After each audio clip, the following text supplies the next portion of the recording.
Bismillah ve salatu ve selamu ala Resulillah ve ala alihi ve sahbihi ve men vala. Muhammed ibn İsmail el-Bukhari rahmetullahi aleyhinin Sahih Bukhari namlı kitabıda bugün Kitabul İlm hakkındaki tüvendik babını okuyumuz. Yani bu babda İmam Bukhari mundaqdaydı. Soğuğucuğa soğuğandan mı köprek cevap veriş hakkıda deydi. Bu 134. numaralık bu hadiste İmam Bukhari rahmetullahi aleyhi bizge Adem hadis sözlep bergen idi dep şunaqdaydı. Adem'in ismi Adem İbni Ebi İyas. İmam Bukhari'nin ustazlarından bu kişinin tercümalı başta öttü. Bu kişi deydi bizge İbni Ebi Zi'b hadis sözlep bergen idi dep şunaqdaydı. İbni Ebi Zi'b'nin ismi Muhammed İbni Abdurrahman el-Medeni nabilen başta ötken.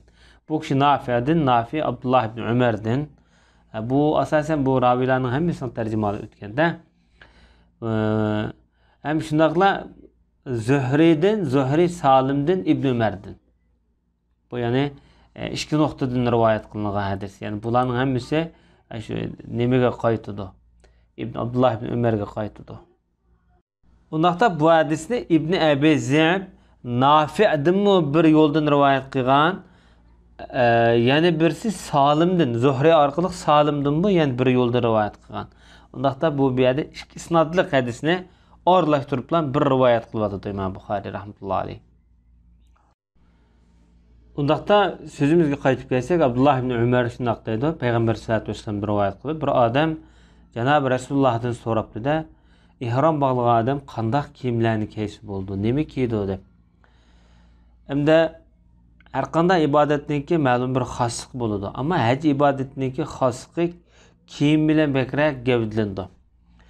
Çünkü biz ümre yoki haj qilmoqchi bo'lgan vaqtimizda bütün kiyimlerimizni tashlab bir oq qanday rangda bo'lsa bo'ladi odatda. Yani jipti tikilmagan umumiy bütün bir ikki parcha raqni birini ostimizga, avrat tarafimizga, birini ustimiz tarafga yepinib bilan hajga yoki umrga ihrom bog'laymiz. Bu haj ibodatiga xosliq alohida ko'zi ko'rinib turadigan. Bular haj mezgilida Mina'da, Erpat meydanlarına biz qaraydigan bolsak, bütün dünyanın musulmonlari oq tanlik, sariq tanlik, hamma odamlar bir xil holatda kiyadi.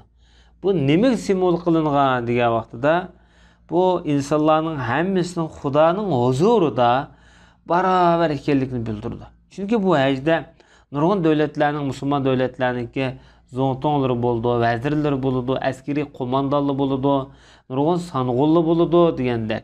Hammasi gadaylı boldu odatda, hammasi o'xshash. Yani birse biz mush kiyimni kiyish orqali biz dunyo bilan bulg'angan bizning koni shuhrat kiyimlarimizning hammani tashlab, yani Xudoga yuzlanishdan iborat bir simvollik bir kiyim bu.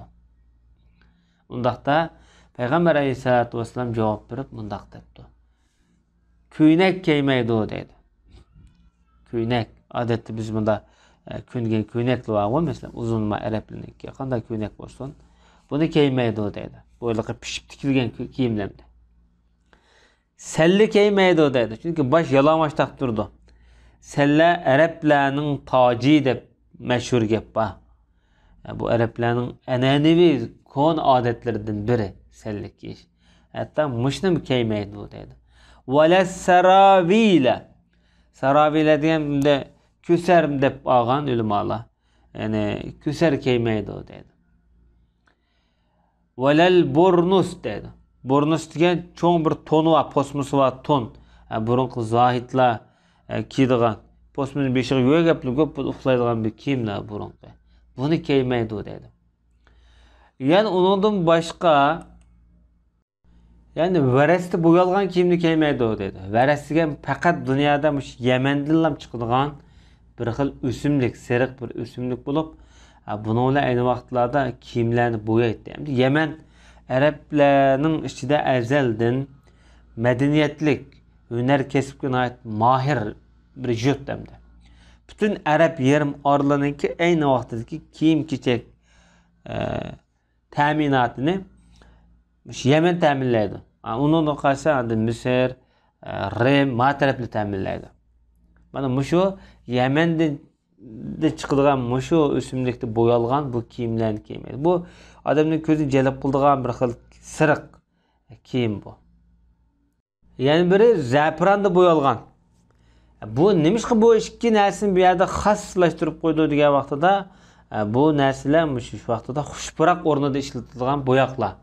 Şuna bu xuşpurak tipideki boyaklı boğaçqa bunu işletişini Peygamber sallallahu aleyhi ve sellem er ayolga çekligen. İhramda bunu hiç kiyişki bulmaydı.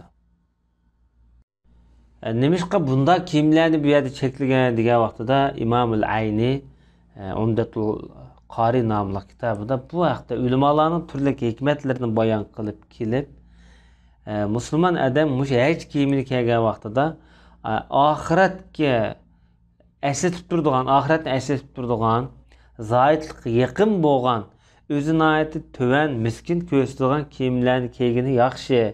Hashamatchilikdan o'zini yiroq tortqani yaxshi. Bunda bo'lgan vaqtida o'zining ibodatini yaxshi qilish bilan birga o'zining Xudoning oldidagi tövenchilikni texim yaxshi ifodalagil bo'ldi. Ölümni esleyelaydi. En mühimi mesela adam öldüğü vaxtdaki ya ölgü vaxtdaki kipen kiyimini şundaqla kıyamet gündeki adamın yalağaç terildiğin haletlerini esleyelaydi dep bundaq dep qaragan. Hem de xuşpurak narsalarniki çekilişi kelsek bu hecdigen naiti çang tuzang nait japa muşaqqatda adamınki şu chiroylari to'pchang bo'lgan haj nait yaxshi haj hadisning ro'yi bo'yicha. Bunday zibizinnatlik narsalar insonni shahvatga chaqirdi bunday vaqtlarda.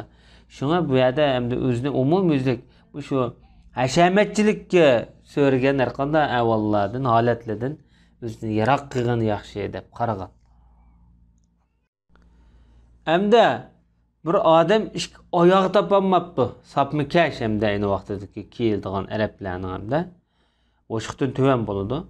Undaqda bu o'takdan kiyib, kesib, o'shiqninki ostini kesib, o'takni, shu o'takni kiyib oladi. O'shiqning ostida bo'ladi dedi.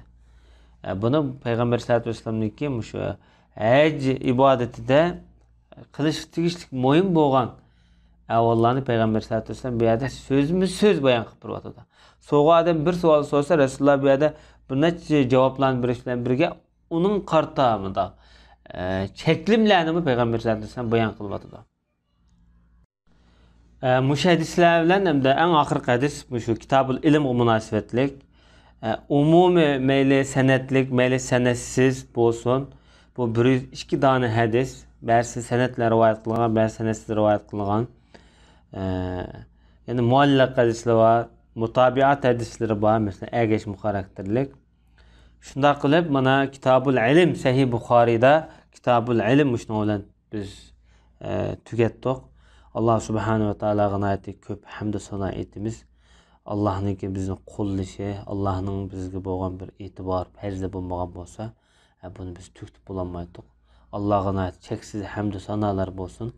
Allah xolisa biz keyingi dersimizde Sahih Buxoriydan Kitabul Vudu yani taharatga munosabatli kitabını okuyamiz. Ve sallallahu ala nebiyyina Muhammed ve ala alihi ve sahbihi ecmaîn.